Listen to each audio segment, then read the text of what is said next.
لنا في كل أسبوع يحل بساحنا عيد، به لقلوبنا فرح وللأرواح تجديد. فيوم الجمعة الميمون بين الناس مشهود،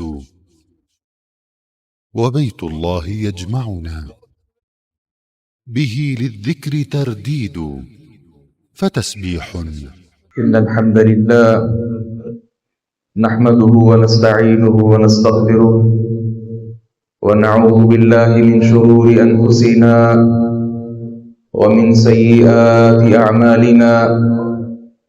من يهده الله فلا مضل له ومن يضلل فلا هادي له، وأشهد أن لا إله إلا الله وحده لا شريك له، وأشهد أن محمدًا عبده ورسوله. يا أيها الذين آمنوا اتقوا الله حق تقاته ولا تموتن إلا وأنتم مسلمون. يا أيها الناس اتقوا ربكم الذي خلقكم من نفس واحدة وخلق منها زوجها وبث منهما رجالا كثيرا ونساء، واتقوا الله الذي تساءلون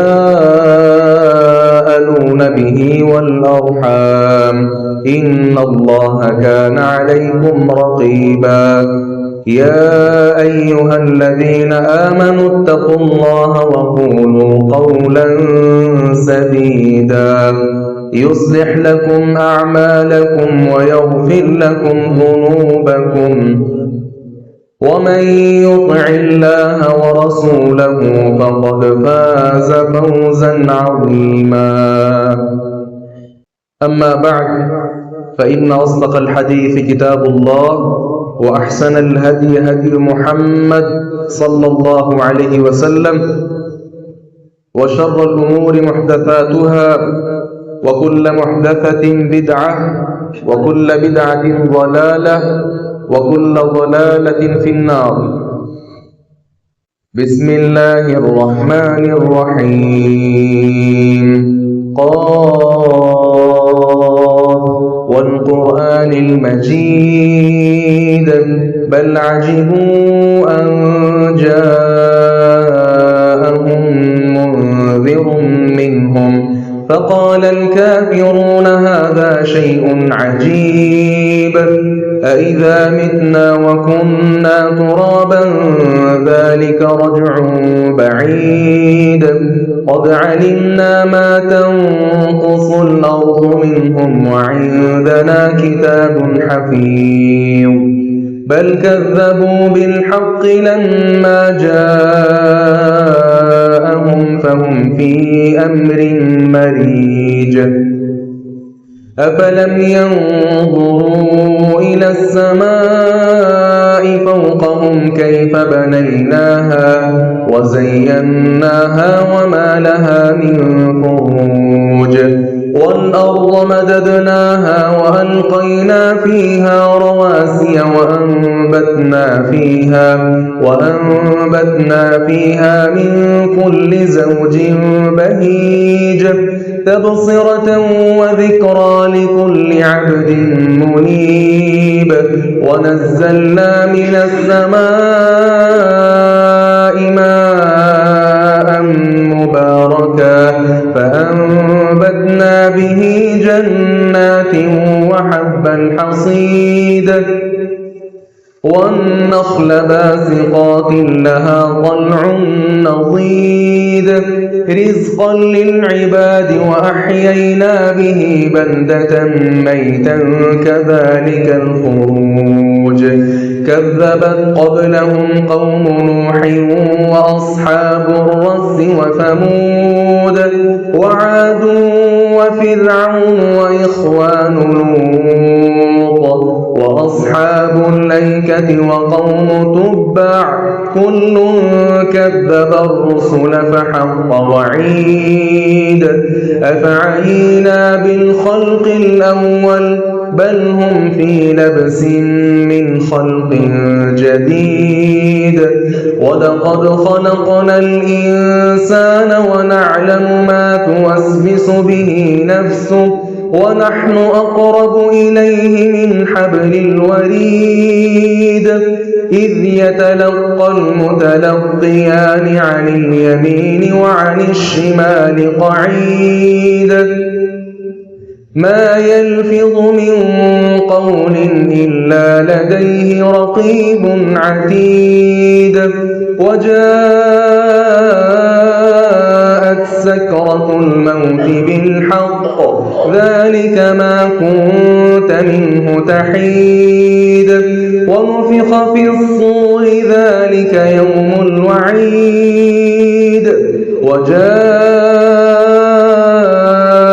كل نفس معها سائق وشهيد لقد كنت في غفلة من هذا فكشفنا عنك غطاءك فبصرك اليوم حديد وقال قرينه هذا ما لدي عتيد ألقيا في جهنم كل كفار عنيد مناع للخير معتد مريب الذي جعل مع الله إلها آخر فألقياه في العذاب الشديد قال قرينه ربنا ما أطغيته ولكن كان في ضلال بعيد قال لا تختصموا لدي وقد قدمت إليكم بالوعيد ما يبدل القول لدي وما أنا بظلام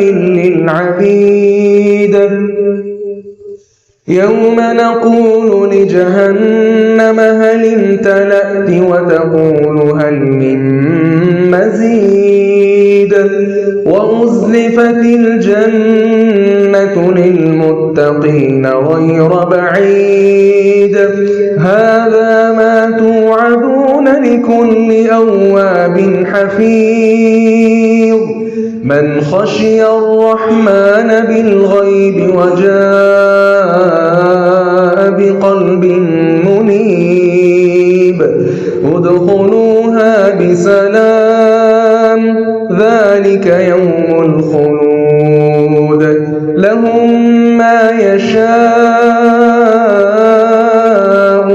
فيها ولدينا مزيد وكم أهلكنا قبلهم من قرن هم أشد منهم بطشا فنقبوا في البلاد هل من محيص إن في ذلك لذكرى لمن كان له قلب أو ألقى السمع وهو شهيد ولقد خلقنا السماوات والأرض وما بينهما في 6 أيام وما مسنا من لغوب فاصبر على ما يقولون وسبح بحمد ربك قبل طلوع الشمس وقبل الغروب ومن الليل فسبحه وأدبار السجود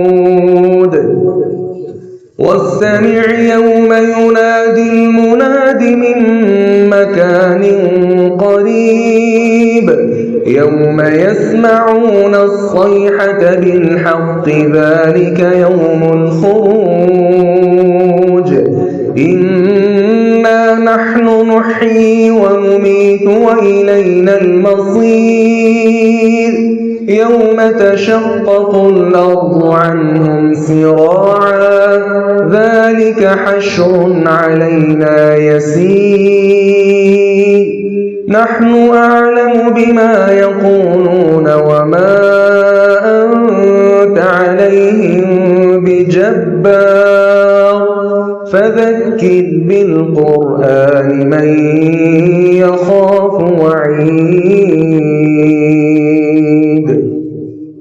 وقال سبحانه وتعالى في سورة البقرة: وَإِذَا قِيلَ لَهُ اتَّقِ اللَّهَ أَخَذَتْهُ الْعِزَّةُ بِالْإِثْمِ فَحَسْبُهُ جَهَنَّمُ وَلَبِئْسَ الْمِهَادُ. بڑے ہی قابل قدر عزیز نوجوان بھائیوں، عزت کے لائق سفید ریش بزرگوں، معززات، اسلامی روحانی ماؤں اور بہنوں، اللہ تبارک و تعالیٰ کے جتنے احکام ہیں، جتنی علامات اور نشانیاں ہیں، ان میں ہمارے لیے عبرت ہی عبرت ہے، نصیحت ہے اور بہت زیادہ خیر کے پیغامات چھپے ہوئے ہیں۔ دین اسلام کا کوئی حکم بھی ایسا نہیں ہے کہ جس کی کوئی خاص حکمت نہ ہو۔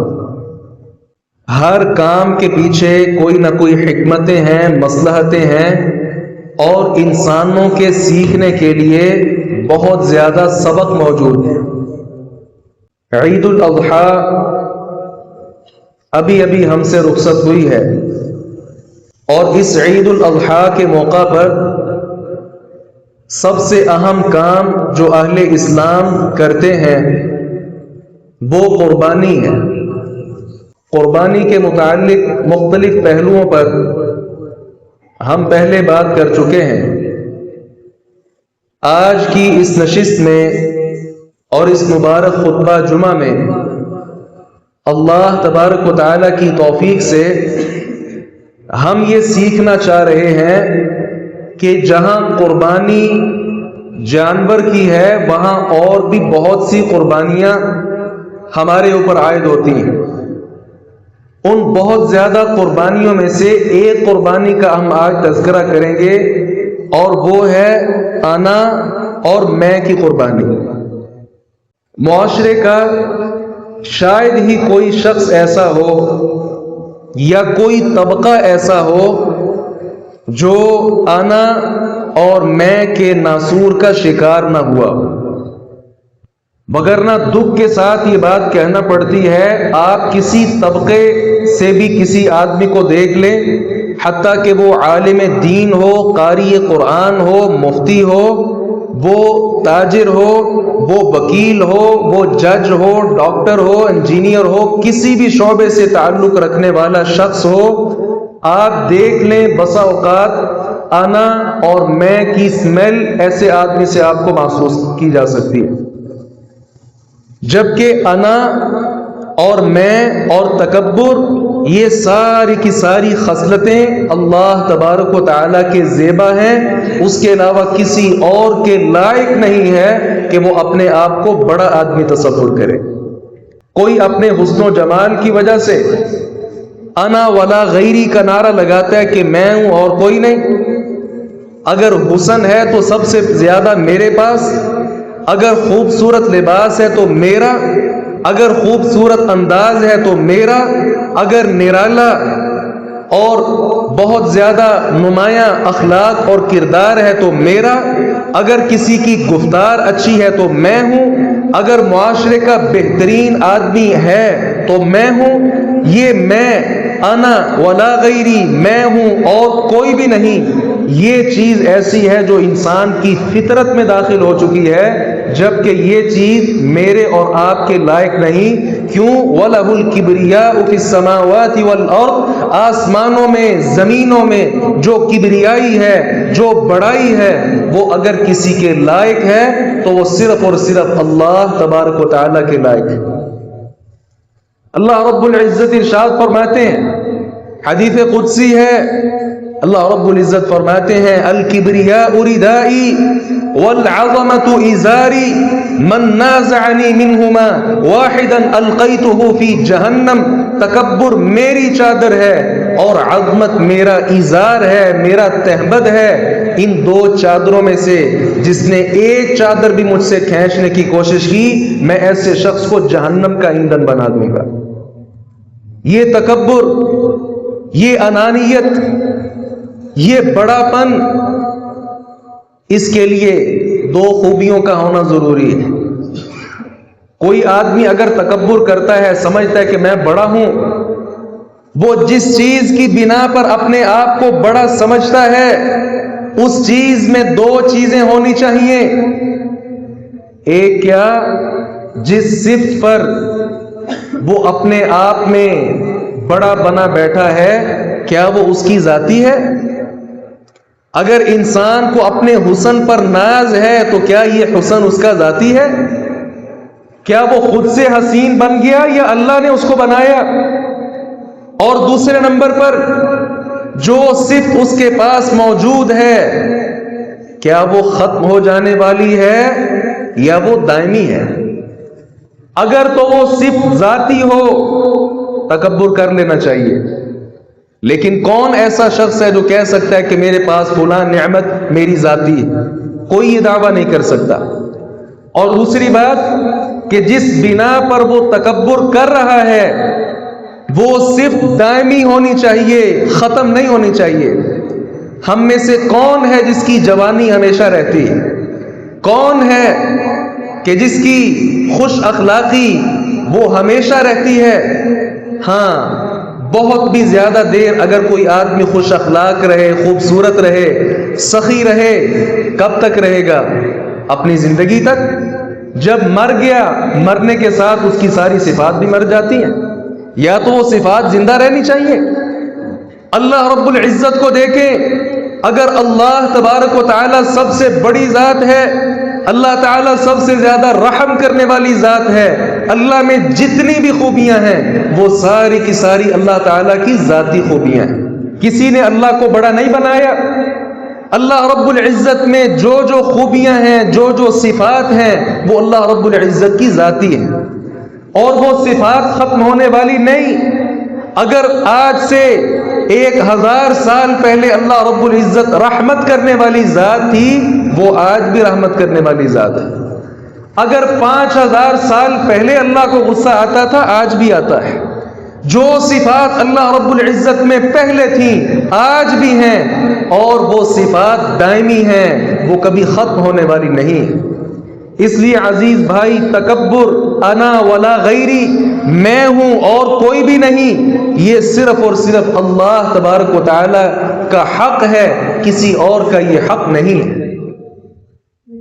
پیغمبر علیہ الصلوۃ والسلام کی اونٹنی ہے، جانوروں کا بھی آپس میں مقابلہ ہوتا تھا، دوڑ کا مقابلہ ہوتا تھا۔ بڑے اونٹ ایسے تھے، پیغمبر علیہ السلام کی اونٹنی کے ساتھ جب ان کی دوڑ لگوائی جاتی پیچھے رہ جاتے۔ آپ کی قصوہ نامی اونٹنی وہ آگے نکل جاتی تھی۔ اب یہ خوبی ہے، لیکن کیا یہ خوبی ہمیشہ رہی؟ نہیں۔ ایک بدو آیا اپنا اونٹ لے کر، کہا میرے ساتھ اس کی دوڑ لگوا لو۔ جب دوڑ لگوائی گئی، پیغمبر علیہ السلام کی اونٹنی پیچھے رہ گئی اور وہ بدو کا اونٹ آگے نکل گیا۔ پیغمبر علیہ السلام نے اس وقت پھر مسئلہ سمجھایا، کہا اللہ رب العزت پر یہ حق ہے کہ جو چیز بھی عروج اختیار کر رہی ہو بالآخر اللہ اس کو نیچا کر دیتا ہے۔ یہ تو پیغمبر علیہ السلام کی اونٹنی کی بات ہے۔ خود نبی علیہ السلام کا معاملہ دیکھ لیں، امی جان عائشہ کے ساتھ دوڑ کا مقابلہ ہوا۔ ہاں، اپنی بیوی کے ساتھ خوشگوار لمحات بسر کرنا یہ رن مریدی نہیں بلکہ پیغمبر علیہ السلام کی سنت ہے۔ دوڑ کا مقابلہ ہوا، امی جان آگے نکل گئی، پیغمبر علیہ السلام پیچھے رہ گئے۔ پھر ایک بار مقابلہ ہوا، دوڑ لگائی گئی اور آپ صلی اللہ علیہ وسلم آگے نکل گئے، امی جان پیچھے رہ گئی۔ کسی آدمی کے پاس خواہ وہ نبی ہو، اگر اس کے اندر کوئی خوبی ہے، کوئی ایسی صفت ہے جو انسانوں میں پائی جاتی ہے، اللہ رب العزت نے اس میں کمال نہیں رکھا ہوا ہے۔ کمال صرف اور صرف اللہ کی ذات کو لائق ہے، کسی اور کو اللہ رب العزت نے کمال عطا نہیں کیا۔ اگر کوئی نبی بہت زیادہ طاقتور تھا، بہت زیادہ کڑیل جوان تھا، ایک وقت ایسا بھی آیا تھا بڑھاپے کے ساتھ اس کو بھی دوچار ہونا پڑا تھا۔ انبیاء کرام علیہم السلام کا جہاں یہ معاملہ ہے، میں اور آپ کس باغ کی مولی ہے؟ اس لیے انانیت، تکبر، یہ صرف اور صرف اللہ تبارک و تعالیٰ کی چادر ہے، اللہ رب العزت کی یہ صفات ہیں، کسی انسان کے یہ لائق نہیں ہے کہ وہ اپنے آپ کو بڑا جانے یا لوگوں میں اپنے آپ کو نمایاں کرنے کی کوشش کرے۔ ہمارے ہاں تکبر کی مختلف صورتیں ہیں، شاید آپ سمجھ رہے ہوں کہ میں تو تکبر نہیں کرتا۔ ہاں، ہر کوئی کہے گا کہ میرے اندر تکبر نہیں، لیکن چند معاشرتی صورتیں ہم سن لیں۔ سب سے پہلی بات، جب کوئی آدمی مجھے حق بات کی تلقین کرے، وصیت کرے کہ بھائی ایسے نہیں ایسے کرو، میں اگر اس کی بات کو ٹھکرا دیتا ہوں کہ تم کون ہوتے ہو مجھے نصیحت کرنے والے، اپنی نصیحت اپنے پاس رکھو، میں جانتا ہوں تمہارے سے زیادہ جانتا ہوں، میری عمر تجھ سے زیادہ ہے، میرا تجربہ زیادہ ہے، میں زیادہ پڑھا لکھا ہوں، یہ تکبر ہے۔ تکبر کی تعریف کیا ہے؟ پیغمبر علیہ السلام نے خود فرمائی، کہا الکبر بطر الحق وغمط الناس۔ تکبر میں دو چیزیں پائی جاتی ہیں۔ تکبر کی تعریف میں پہلی چیز کیا ہے؟ بطر الحق، حق بات کو ٹھکرا دینا، اور دوسرا کیا ہے؟ وغمط الناس، لوگوں کو حقیر جاننا۔ یہ تعریف وہ ہے جو پیغمبر علیہ السلام نے کی ہے۔ کتنے لوگ ایسے ہیں جب ان کو حق بات کی تلقین کی جائے، نصیحت کی جائے، خیر خواہی کی جائے، آگے سے بڑبڑانا شروع ہو جاتے ہیں اور آپ کی بات کو رد کر دیتے ہیں۔ یہ تکبر نہیں تو اور کیا ہے؟ کسی بھی اپنے معزز بھائی سے آپ کہہ لیں آپ کا کپڑا، آپ کی شلوار، پتلون، پینٹ ٹخنوں سے نیچے ہے، اوپر کر دیں، کہتا ہے میں نے کون سا تکبر کی وجہ سے کی ہے؟ یہ حق بات کو ٹھکرانا کیا تکبر نہیں؟ حدیث مبارکہ میں آتا ہے، پیغمبر علیہ السلام نے فرمایا انہا من المخیلہ، کپڑے کا ٹخنوں سے نیچے ہونا بندہ مانے یا نہ مانے، آپ نے فرمایا انہا من المخیلہ، یہ ہے ہی تکبر۔ اس تکبر کا کتنے لوگ شکار ہیں؟ حق بات کو ٹھکرا دینا یہ تکبر ہے۔ اور دوسرے نمبر پر اپنے خاندان، اپنے کنبہ، قبیلہ، معاشرہ، برادری، انسان اس کو بڑا جانے اور دین کی بات کو چھوٹا جانے، یہ بھی تکبر ہے۔ ہلال ابن امیہ رضی اللہ عنہ نے پیغمبر علیہ السلام سے کہا کہ میری بیوی، اس کو میں نے شریک بن صحمہ کے ساتھ بستر پر پایا ہے، یہ اسے لعان کا مسئلہ کہتے ہیں۔ سورۃ النور کا پہلا جو رکوع ہے، آپ اس کا تفصیل سے مطالعہ کر سکتے ہیں مسئلہ لعان کے حوالے سے۔ مسئلہ لعان تفصیل آپ وہاں دیکھ سکتے ہیں۔ مختصر بات جس کا ہماری بات کے ساتھ تعلق ہے وہ کیا کہ وہ خاتون واقعی شریک بن صحمہ کے بستر پر تھی، لیکن اس نے ماننے سے انکار کر دیا۔ ہلال ابن امیہ کہتے میں نے خود دیکھا ہے، لیکن وہ ماننے سے انکاری ہے۔ جب اسے نصیحت کی گئی، تلقین کی گئی، اس نے آگے سے کیا کہا؟ کہتی لا افضح قومی سائر اليوم، میں اپنی قوم کو ہمیشہ بدنام نہیں کرنا چاہتی۔ اگر وہ اعتراف جرم کر لیتی، اس قوم اور کنبے قبیلے کی کیا تھی؟ ہتک تھی، بے عزتی تھی کہ اس خاندان کی خاتون نے زنا کیا ہے۔ اس نے کہا کہ میرا خاندان گندا ہوگا اس لیے میں نہیں مانوں گی، اس نے اپنے جرم کا اعتراف نہیں کیا۔ تو بعض لوگ ایسے ہوتے ہیں کہ ان کا خاندان، ان کا کنبہ، قبیلہ، معاشرہ، سوسائٹی، ان کا سٹیٹس، ان کی برادری، یہ ساری چیزیں حق بات قبول کرنے میں آڑے آ جاتی ہیں، یہ بھی تکبر ہے۔ ہم فلاں ہوتے ہیں، فلاں قوم کے ساتھ ہمارا تعلق ہے، میں فلاں ذات کے ساتھ تعلق رکھتا ہوں، فلاں قبیلے کے ساتھ رکھتا ہوں تعلق، یہ تکبر نہیں تو اور کیا ہے؟ اس کے اندر تکبر کی واضح آمیزش موجود ہے۔ اللہ رب العزت کے ہاں سارے کے سارے برابر ہیں، کسی عربی کو عجمی پر، کسی عجمی کو عربی پر، کسی کالے کو گورے پر، گورے کو کالے پر، سرخ کو سفید پر، سفید کو سرخ پر، کوئی برتری حاصل نہیں ہے۔ پیغمبر علیہ السلام نے اس کا واضح طور پر اعلان کیا تھا۔ کوئی نیچ ذات کا ہے، کوئی اونچی ذات کا ہے، کوئی نیچی اونچی ذات نہیں، سب برابر ہیں اللہ رب العزت کے ہاں، سارے کے سارے بابا جی آدم کی اولاد ہیں۔ اللہ رب العزت کے ہاں برتری کس بنا پر ہے؟ تقوی کی بنا پر۔ جس دل کے اندر ڈر زیادہ ہے، خواہ معاشرے کے اندر وہ نیچ ذات سے تعلق رکھتا ہو، لیکن اللہ رب العزت کے ہاں اس کا مقام بہت زیادہ بلند ہے۔ کئی لوگوں کی گردن میں سریہ ہے، میں سید ذات سے تعلق رکھتا ہوں، سید زادہ ہوں۔ حالانکہ اصل بات یہ ہے، پیغمبر علیہ السلام وہاں رہے، پاکستان میں سیدوں کا کام کہاں سے ہے؟ یہ کہاں سے آ گئے؟ اکثر سید بنے ہوئے ہیں، کوئی اکا دکا سید ہو سکتا ہے، لیکن زیادہ تر بنے ہوئے ہیں۔ اپنی ذات تبدیل کرنا، اپنا باپ تبدیل کرنا اللہ رب العزت کے ہاں بہت بڑا گناہ ہے، حتیٰ کہ ایسا انسان وہ جنت سے محروم ہو سکتا ہے، لیکن ہمیں پتہ ہی نہیں۔ جو کالا کلوٹا آئے گا وہ کہے گا میں سید ہوں۔ اچھا اگر تم سید ہو تو کیا اس میں کیا قیامت آ گئی؟ کیا سید لوگ پہلے نہیں گزرے تھے؟ پیغمبر علیہ السلام کے خاندان کا ہونا کیا یہ کوئی برتری ہے؟ اگر یہی بات ہے، ابو لہب بھی پیغمبر کے خاندان کا تھا، دیگر جو قریش کے سردار تھے وہ بھی آپ کے خاندان کے تھے، کیا یہ خاندان کا ہونا ان کو کام آیا؟ نہیں آیا۔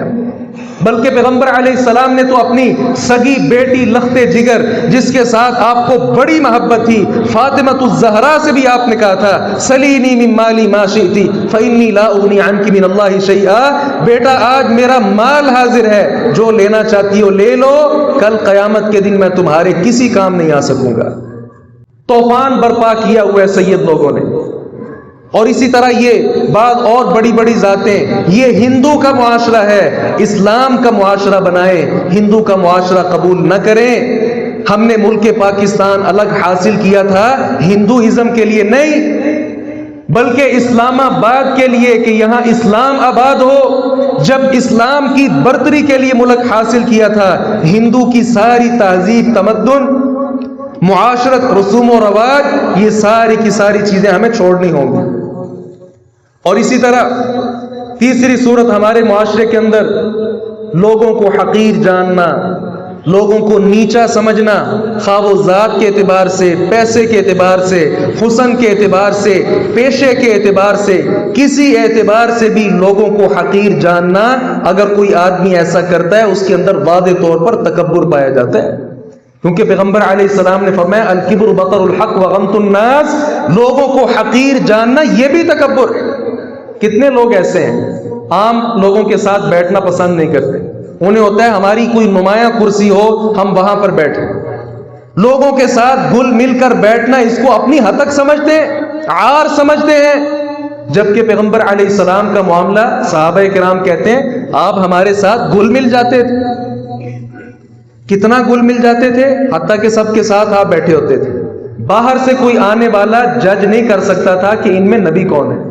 ایک آیا اس نے ابو بکر کو نبی سمجھ لیا، ایک آیا پوچھنے لگا تمہارے اندر نبی کون سے ہیں۔ اگر آپ کوئی اپنا سٹیٹس بہت بلند رکھتے، آنے والا خود بخود سمجھ جاتا، لیکن آپ لوگوں میں گھل مل کر رہتے تھے۔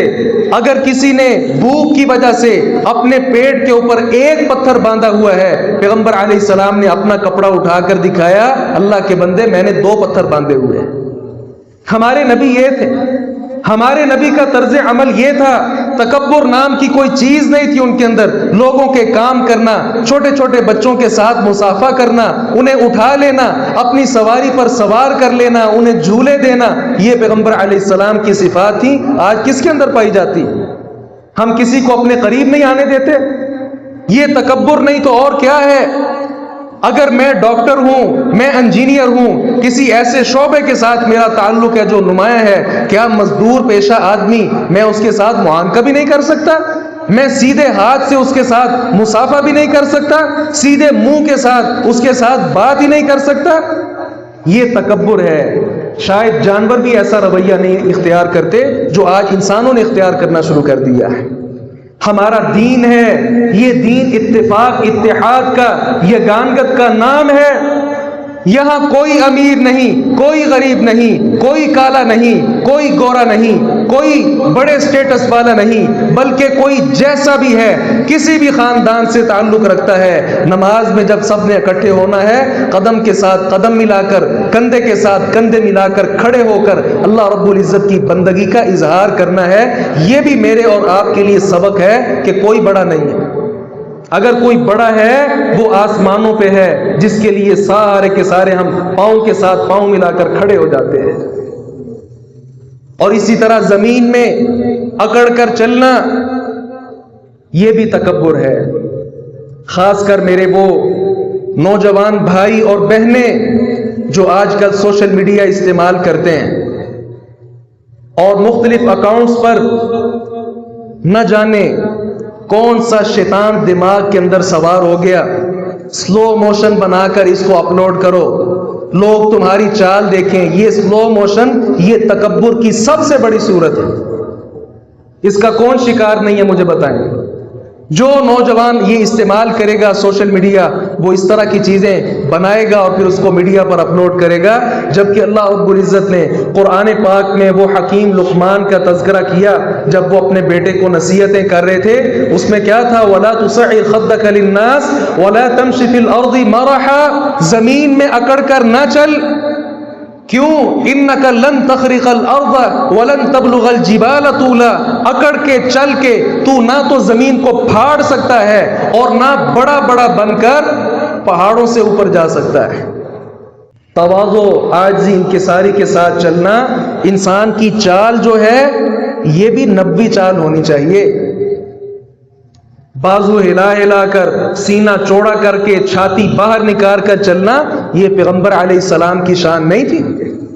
صحابہ کرام نے پیغمبر علیہ السلام کی چال بھی بیان کی ہے۔ آپ کیسے چلتے تھے؟ جیسے ڈھلوان سے نیچے آ رہے ہو، اونچی جگہ سے آدمی نیچے آ رہا ہو، اس کی چال کیسے کی ہوتی ہے؟ گردن نیچے جھکی ہوئی ہوتی ہے اور سارا زور جو ہے وہ کندھوں کے اوپر ہوتا ہے، اور بڑی متواضع اور عاجزی انکساری والی جو چال ہے وہ چال آدمی چل رہا ہوتا ہے۔ اور ہمارا حال کیا ہے؟ بازار میں منہ اٹھائے ادھر ادھر، کوئی خاتون ایسی نہ گزرے کہ جس پر ہماری نظر نہ پڑے، ہماری کوشش یہ ہوتی ہے۔ جبکہ پیغمبر علیہ السلام کی نگاہیں نیچے جھکی ہوئیں، حتیٰ کہ آپ کا سر مبارک بھی نیچے جھکا ہوا ہوتا، کندھے جھکے ہوئے ہوتے، اور اس طرح تواضع انکساری کے ساتھ پیغمبر علیہ السلام چل رہے ہوتے تھے۔ یہ چال اللہ کو پسند ہے۔ چال ڈھال کے اندر بھی بعض لوگ تکبر کا شکار ہیں۔ اسی طرح ٹخنوں سے کپڑا نیچے لٹکانا، یہ بھی میں ذکر کر چکا، یہ چھوٹا گناہ نہیں۔ آج بعض لوگوں نے مختلف مسلکوں کے ساتھ جوڑ دیا ہے، جو فلاں فرقے والے، فلاں مسلک والے لوگ ہیں، ان کی شلواریں اوپر ہوتی ہیں، باقی سب کی نیچے ہوتی ہیں۔ یہ مسلک اللہ کے ہاں نہیں چلنے، وہاں اللہ رب العزت کے ہاں اللہ کی بات ہے، پیغمبر علیہ السلام کا فرمان ہے۔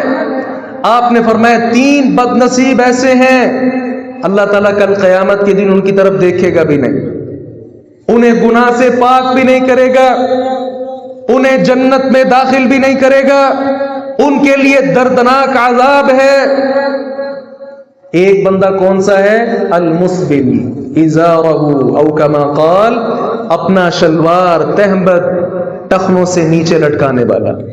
اور صحیح بخاری میں آتا ہے ما اسفل من الکعبین من الازار ففی النار، آدمی کا جتنا کپڑا ٹخنوں سے نیچے ہوگا، یہ ٹخنوں والا سارا حصہ جہنم کے اندر جلایا جائے گا۔ یہ صحیح بخاری کی حدیث ہے، اس کا کوئی انکار نہیں کر سکتا۔ اور پیغمبر علیہ السلام آپ فرماتے ہیں عزت المؤمن علی نصف الساق، او کما قال، مومن آدمی کی جو شلوار ہوتی ہے وہ آدھی پنڈلی پر ہوتی ہے۔ گھٹنا اور ٹخنا ان دونوں کا آپ درمیان کر لیں، جہاں یہ موٹا پٹھا جس کو العضلہ بولتے ہیں، یہاں تک آپ صلی اللہ علیہ وسلم کی شلوار ہوتی تھی، اور صحابہ کرام بھی یہاں تک اپنی شلوار رکھا کرتے تھے۔ اور آج لوگ ان کو مذاق بناتے ہیں، چھپر کراس کر رہے ہو، پانی ہے نیچے، یہ در حقیقت آپ مجھے بات نہیں کرتے، کسی اور آدمی کو بات نہیں کرتے. یہ بات اگر کوئی کرتا ہے، یہ انگلی اگر کوئی اٹھاتا ہے، کس پر اٹھاتا ہے؟ پیغمبر علیہ السلام کی حدیث مبارکہ پر. جاؤ لڑو جا کر پیغمبر علیہ السلام سے. اگر ان کی سنت سے آپ کو دشمنی ہے تو میرے ساتھ لڑائی کیسی؟ جاؤ لڑو پیغمبر علیہ السلام سے. ہمت ہے تو لڑو، ہمت ہے تو حوض کوثر پر پھر آپ کا سامنا کر لینا. آپ صلی اللہ علیہ وسلم نے ارشاد فرمایا تھا، میں کسی آدمی کو ایسے نہ پاؤں جو ٹیک لگا کر بیٹھا ہوا ہو، میری حدیث مبارکہ اس کے پاس آئے، وہ اسے رد کر دے اور کہے بس ہمیں قرآن کافی ہے، حدیث کی ضرورت نہیں. آپ نے فرمایا ایسا بندہ مجھے کوئی بھی نظر نہیں آنا چاہیے. لیکن دکھ کی بات یہ ہے، آج بے شمار ایسے لوگ آپ کو نظر آئیں گے جو حدیث مبارکہ کا قلع قمع کرتے ہیں. چھوڑو جی حدیث کی کون سی اہمیت ہے، ٹھیک ہے یہ تاریخی ہے، مان لو ٹھیک ہے، نہ مانو بس قرآن کافی ہے. جبکہ قرآن میں ہے کہ حدیث بھی مانو. ایک سے زائد مقامات پہ اللہ رب العزت نے فرمایا ما آتاکم الرسول فخذوا، پیغمبر تمہیں جو کچھ دے دیں وہ لے لو، وما نہاکم عنہ فانتہوا، جس سے منع کریں رک جاؤ. کیا یہ قرآن کی آیت نہیں؟ اور اسی طرح خود پسندی میں مبتلا ہونا، اپنے ہی آپ میں انسان اپنے آپ کو سب سے اچھا سمجھے، یہ بھی ایک بہت بڑی مرض ہے جو تکبر کی واضح قسم ہے. ایک آدمی چل رہا تھا، بینما رجل یمشی، ایک آدمی چل رہا تھا اور اس نے بہت خوبصورت کنگھی کی ہوئی، اپنے ہی آپ میں اپنے آپ کو سمجھ رہا تھا کہ میں سب سے بڑا ہوں، میں سب سے خوبصورت ہوں، میں ہی میں ہوں. نبی مکرم صلی اللہ علیہ وسلم ارشاد فرماتے ہیں اللہ تعالیٰ نے اس بندے کو اسی وقت زمین کے اندر دھنسا دیا. فَهُوَ يَتَجَلْجَلُ إِلَىٰ يَوْمِ الْقِيَامَةِ، قیامت تک وہ آدمی نیچے نیچے نیچے ہی جا رہا ہے، وہ اس وقت بھی نیچے جا رہا ہے. اللہ رب العزت کو یہ خود پسندی پسند نہیں ہے کہ کوئی آدمی اپنے آپ کو لوگوں میں نمایاں سمجھے اور اپنے آپ کو سب کچھ سمجھے، لوگوں کو حقیر جانے. یہ وصف اللہ کو پسند نہ آیا اس بندے کا، فوراً اللہ نے اس کے قدم زمین کے اندر دنسا دیے. وہ نیچے نیچے نیچے ہی جا رہا ہے. جو بڑا بننے کی کوشش کرتا ہے اللہ اس کو ذلیل کر دیتا ہے. بڑائی اللہ رب العزت کے لائق ہے. اور اسی طرح بعض لوگ ایسے بھی ہیں جو پسند کرتے ہیں کہ میں جب آؤں لوگ میرے استقبال کے لیے کھڑے ہو جائیں. ہاں یہ واضح تکبر کی صورت ہے. رسول مکرم صلی اللہ علیہ وسلم ارشاد فرماتے ہیں من سرہ ان یتمثل له الرجال قیاما فلیتبوأ مقعدہ من النار، جسے یہ بات اچھی لگتی ہے لوگ اس کے لیے مورتیاں بن کے کھڑے ہو جائیں، ایسا شخص پھر اپنا ٹھکانہ جہنم بنا لے. ہمارے ہاں یہ صورت ہے کہ نہیں؟ آپ اندازہ کر لیں. ہمارے تعلیمی ادارے کلاس اسٹینڈ اپ، استاد آتا ہے ایک بچہ بولتا ہے کلاس اسٹینڈ اپ، سارے کھڑے ہو جاتے ہیں. یہ تکبر نہیں تو اور کیا تکبر ہے. یہ استاد کے ساتھ محبت احترام کا رشتہ، اس کا کوئی انکار نہیں کرتا. باپ ہے، وہ باپ کے درجے پر ہے استاد، کوئی شک نہیں اس میں. لیکن اس انداز سے کھڑے ہو جانا شریعت اس کی اجازت نہیں دیتی ہے. پاکستان کے ساتھ محبت یہ ہر پاکستانی کے دل میں موجود ہے اور ہونی بھی چاہیے. اپنے ملک کے ساتھ محبت کا اظہار کرنا یہ تو صحابہ کرام سے ثابت ہے. جب مکہ چھوڑا تھا مدینہ میں گئے تھے، ابو بکر روتے تھے، بلال روتے تھے، دیگر صحابہ وہ مکے کو یاد کر کے روتے تھے. اپنے وطن سے علاقے سے محبت رکھنا اس میں کوئی دو رائے نہیں. لیکن قومی ترانہ پڑھا جائے، مورتیاں بن کر سارے کھڑے ہو جائیں، اسلام اس کی اجازت نہیں دیتا ہے. یہ تعظیم ہے. قیام عبادت ہے اور عبادت صرف اللہ کے لائق ہے. کسی اور کے سامنے یوں مورتی بن کے کھڑے ہو جانا اس کی اسلام اجازت نہیں دیتا ہے. قیام بھی عبادت ہے اور عبادت کا لائق صرف اللہ کی ذات ہے. رکوع بھی عبادت ہے. بعض لوگ کسی سے ملتے وقت جھکنا شروع کر دیتے ہیں، یہ جھکنا رکوع ہے. یہ بھی کسی انسان کے لائق نہیں، بلکہ جھکنا ہے، رکوع کرنا ہے، یہ رکوع بھی اللہ کی ذات کے لائق ہے. سجدہ کرنا ہے، کسی قبر پر نہیں، کسی بابے کے پاس جا کر نہیں، سجدہ کرنا ہے۔ جس نے نیاز جبی دی ہے اسی کے سامنے اس کو ٹیکنا ہے۔ جس نے ماتھا دیا، جس نے ناک دیا، اس ناک کی لکیریں کھینچنی ہیں صرف اللہ کے لیے۔ قیام بھی اللہ کے لیے، رکوع بھی اللہ کے لیے، عبادت بھی اللہ کے لیے، سجدہ بھی اللہ کے لیے۔ یہ ساری کی ساری عبادت کی قسمیں ہیں۔ اور یاد رکھیے، جو آدمی تکبر کا شکار ہو جاتا ہے، ایسا آدمی بہت زیادہ نقصان اٹھاتا ہے، دنیا میں بھی اور آخرت میں بھی نقصان ہے۔ ہاں، ایک حد تک لوگ اس کی آہو بھگت کریں گے، چاپلوسی کریں گے، وہ اپنے آپ میں سمجھے گا کہ واقعی میں بہت بڑا ہوں۔ یہ اس کا کتنا فائدہ انسان کو ملے گا؟ کتنا فائدہ ہے؟ متاع قلیل، تھوڑا سا فائدہ۔ یاد رکھیے، سب سے پہلا نقصان جو متکبر آدمی کو بھگتنا پڑتا ہے وہ کیا ہے کہ ایسے انسان کے اندر گویا شیطان آ جاتا ہے، وہ شیطان بن جاتا ہے۔ کیوں؟ تکبر سب سے پہلے کس نے کیا تھا؟ شیطان نے کیا تھا، ابلیس نے کیا تھا۔ اللہ تعالیٰ نے کہا تھا سجدہ کر آدم کو، میں نے اس کو اپنے ہاتھوں کے ساتھ پیدا کیا، کر اس کو سجدہ۔ کہا نہیں کروں گا۔ وجہ کیا ہے؟ وجہ یہ ہے میں بڑا ہوں، میں بڑا ہوں، میں یہ میں اس کو لے ڈوبی۔ کہا یہ نیچ ہے، یہ مٹی کے ساتھ بنا، آگ اوپر ہوتی ہے، میں آگ کے ساتھ بنا، اوپر والی چیز نیچے والی چیز کو سجدہ نہیں کر سکے۔ اللہ رب العزت نے اپنی رحمت سے دور کر دیا تھا۔